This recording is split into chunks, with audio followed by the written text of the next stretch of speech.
आके मकान बना लेंगे, शादी कर लेंगे, उनकी ख्वाहिशें, फिर बाद में सब कुछ ही छोड़कर जाना है। तो भाई क्या फायदा इन चीजों का, उसमें भी दुखी रहना है। मेरे बगल में एक जमींदार रहता है, वहाँ आश्रम के बगल में बहुत जमीन है, बहुत पैसे वाला है।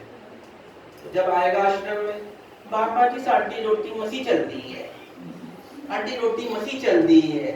मैं कहा जिनको रोने की आदत है ना, वो कभी नहीं जाने वाली, वो रोते रहेंगे कि हमारे पास कुछ नहीं है, हम तंग हैं, ये है। और जो दरिया दिल लोग हैं, वो क्या बोलेंगे कि मालिक तेरा बहुत बहुत धन्यवाद है, चल तूने मुझे 3 टाइम तो नहीं दिया, पर कम से कम मुझे 1 टाइम तो भोजन, मुझे मरने तो नहीं दिया, ये भी तेरा बहुत बहुत तेरा शुक्रिया है, बहुत बहुत तेरा धन्यवाद है। कितना प्रकट करेंगे। और जो मूर्ख होगा सब कुछ होने के बाद, हम तो तंग है जी, 50,000 रुपया आता है, कुछ नहीं बनता, क्या होता है। देखो जो 10,000 रुपए कमा रहे हैं वो भी तो अपना जीवन जी रहे हैं, रेहड़ी पटरी वाला भी अपना जीवन जी रहा है, मूंगफली बेचने वाला भी अपना जीवन जी रहा है। और तुम 50-60,000 कमा के भी अपनी जिंदगी अगर नहीं जी पाए तो धिक्कार है ऐसे जीवन के। तो तुमको हमारे पास पैसे ही नहीं है, क्या फायदा, क्या कमा के लड़का आया विदेश में, हमारे पास पैसा ही नहीं है। तो कमा के जा रहे थे, तुम्हारे पास पैसा, फायदा क्या इन चीजों का। हम तो कभी नहीं, हम लोगों ने कहा कि ठीक है, हम देखो इतना बड़ा आश्रम बनाया, कईयों का पैसे लगते हैं, तो मुफ्त तो चीज नहीं आती है कि दुकानदार रिश्तेदार है मेरा कि हाँ बाबा जी आगे दे देगा, ठीक है। फल भी अगले पैसे लेकर के देते, कोई रेट भी कम नहीं करता। ऐसे मन काले लोगों के दाम भी कम नहीं करेंगे, देखिए हाँ साधु महात्मा तो रेट कम कर लो जी 10-5 रुपए, कोई नहीं कम करता है, जमाना ऐसा है। तो कैसे बना, ये परमाणु से तो बना, एक एक पैसा जोड़ करके। क्या करेंगे महाराज, पैसे भी हम जोड़ते हैं, हम तुम्हारे पैसों क्या करते हैं, वो सद काम में लगाते हैं। तुम्हारे बच्चे तो बर्बाद कर देंगे, बर्गर खा लेंगे, टिक्की खा लेंगे, सब कुछ करके निकाल देंगे बाहर। और साधु महात्मा क्या करते हैं उन चीजों का सम्मान करते हैं। हमारे आश्रम में, हमारे दिल्ली में आश्रम था, VIP आश्रम, बड़ा आश्रम, बहुत बड़ा आश्रम था, कोई कमी नहीं, पर बुद्धिमानी बहुत थी। जो हमारे स्वामी जी थे, झाड़ू की तिल्ली भी बर्बाद होने नहीं देते थे। इतना बड़ा भी करोड़पति हम लोग, तो 4-4 गाड़ियां खड़ी है, पर कोई चीज बेकार, पानी की भी बर्बादी नहीं करवाने देते थे। क्योंकि बुद्धिमान थे। अगर मूर्ख होते तो पानी बर्बाद होता जाए, कपड़े धोते जाओ, बर्बाद करके जाओ, ठीक है। तो इसलिए क्योंकि वो ज्ञानी थे। झाड़ू की तिल्ली भी टूट जाती, इसको रख लो, बच्चे कुछ काम आ जाएगी। कोई कील पड़ी मिल जाती, वो भी रख लो, काम आ जाएगी। आश्रम की जो मिट्टी निकलती ना, फर्श निकाल करके, उसको भी कहते कि बाहर देख लो गड्ढा तो नहीं है, कहीं आश्रम के अंदर गड्ढा तो नहीं है, ये मिट्टी भी ले जाकर के वहां डालो, इसको भी ऐसे बर्बाद मत करो। जैसे बाल की भी खाल नोट लेना, ना कि बाल की भी, महापुरुष ऐसे होते हैं, इतनी चीज का भी, इतनी चीज का भी ध्यान रखते हैं।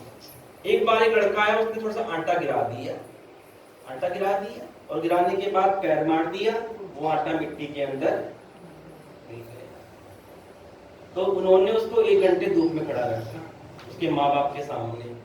अगर हम खड़ा कर दे, माँ बाप भी मर जाएंगे, हमारे बच्चे को ऐसा कर दिया आपने, क्योंकि बच्चे खुद बिगड़े हुए, बच्चों के उतारेंगे।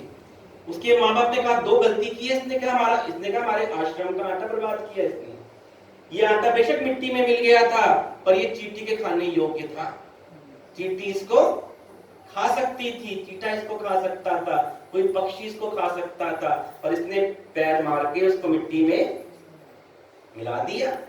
अब वो चलो कुछ तो काम आएगा, उतना काम, तो उसको 1 घंटे सजा दी और समझाया कि बेटा आगे से ऐसी गलती, समझाया भी बात में, प्यार से समझाया, और बाद में प्रसाद भी दिया, पानी भी पिलाया, ये आगे से ऐसी गलती, तो उस बच्चों को समझ आ जाती है। जब सामान बिगाड़ेंगे, समझ नहीं आएगी, तो समझ आने वाली नहीं है। इसलिए बच्चों को पहले तो खुद संस्कारवान बनो, फिर अपने बच्चों को भी संस्कार दो। बच्चों को पूछो प्रार्थना नहीं आ रही स्कूल की, भी स्कूल करने जाते क्या है ये, कहाँ गया वो, बैठा इधर है कहीं। तो मैंने पूछा भी स्कूल की प्रार्थना आए थे कि चले गए, प्रार्थना क्या है, वो नहीं आता। राष्ट्र का ज्ञान क्या है, जनगण मन जो बोलते हैं वो नहीं आता। चल मैंने कहा ABCD तो आती ही होगी, कौन पढ़ाता है इसको? कहाँ बैठी हुई ये पढ़ा तनु दी तनु अभी तो सुना उसको ABCD भी आती कि नहीं आती है? हैं? कहते जी मार मार के पढ़ाती है बहुत, यहाँ बिठा करके। तो मैंने कहा तुझे ABCD नहीं आती? फिर मैंने पूछा, मैंने कहा चलो छोटे मोटे बच्चे अमरूद को क्या कहते हैं अंग्रेजी में? क्योंकि नॉर्मल बात है, हमारी जब हम लोग पढ़ते थे उस समय पहली क्लास में नर्सरी में पढ़ाई होती थी, ये एप्पल, बनाना, फलाना, निकाना, अमरूद को क्या बोलते हैं।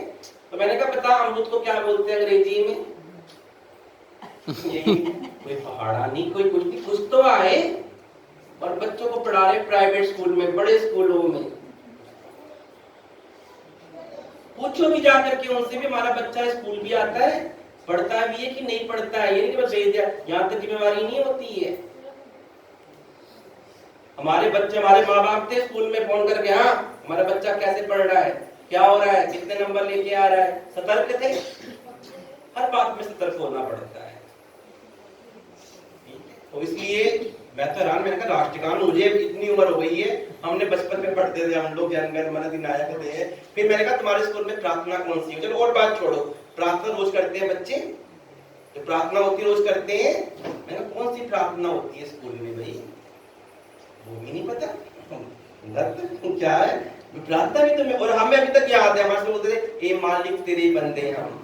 तो मुझे अभी तक याद है, ऐसे हो हमारे कर्म, ऐसी प्रार्थना करते थे, हमें पूरी याद है मुझे बात। यानी बचपन के बच्चे बातें भूलते नहीं थे। हम लोग बचपन की बातें अभी तक नहीं भूले, कोई भी जो हमें बचपन में मास्टर ने पढ़ा दिया वो बातें नहीं भूल पाए, क्योंकि ग्रहणशील थे, ग्रहण किया इन चीजों को। तो ये सब हमें समझदार तब बच्चों में गुण आता है। बच्चों को लाड प्यार करते जाओ, खिलाते जाओ, ये सब गुण नहीं होते हैं, उसके अंदर क्वालिटी भी दो, संस्कार भी दो। मतलब मेन संस्कार की बातें हैं। अब हम क्यों कहते हैं हमें हमारे आश्रम अच्छे हैं? क्योंकि हमें आश्रमों से क्या मिला? क्या मिला आश्रमों से? हमें संस्कार मिले।